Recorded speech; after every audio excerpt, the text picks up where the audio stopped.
দিনের ভারী বর্ষণের পর কক্সবাজারের প্লাবিত এলাকাগুলোর পানি নামতে শুরু করেছে। তবে পানি কমার সঙ্গে সঙ্গে ভয়াবহ বন্যার ক্ষয়ক্ষতির চিত্র স্পষ্ট হয়ে উঠেছে। জেলা প্রশাসনের প্রাথমিক হিসাবে আকস্মিক বন্যা, পাহাড় ধস, দেয়াল ধস ও পানিতে ডুবে রোহিঙ্গা সহ অন্তত ৩২ জনের মৃত্যু হয়েছে।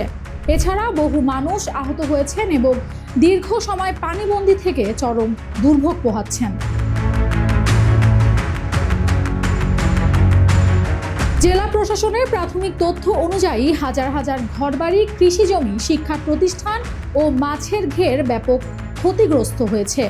এছাড়াও বিভিন্ন এলাকার সড়ক ও সেতু ক্ষতিগ্রস্ত হওয়ায় যোগাযোগ ব্যবস্থাও এখনো স্বাভাবিক হয়নি। অনেক স্থানে কাদামাটি ও বিধ্বস্ত অবকাঠামোর কারণে জনজীবন ব্যাহত হচ্ছে। পরিস্থিতি নিয়ন্ত্রণে জেলা প্রশাসন, সেনাবাহিনী, নৌবাহিনী ও ফায়ার সার্ভিসের পাশাপাশি স্বেচ্ছাসেবীরা উদ্ধার ও ত্রাণ কার্যক্রম চালিয়ে যাচ্ছেন। ইতিমধ্যেই উখিয়া ও টেকনাফের রোহিঙ্গা শিবিরে পাহাড় ধসের ঝুঁকিতে থাকা বহু পরিবারকে নিরাপদ স্থানে সরিয়ে নেওয়া হয়েছে। সংশ্লিষ্ট কর্তৃপক্ষ জানিয়েছে, আবহাওয়া উন্নতি হলেও নতুন করে ভারী বৃষ্টি হলে আবারও বন্যা ও পাহাড় ধসের ঝুঁকি তৈরি হতে পারে।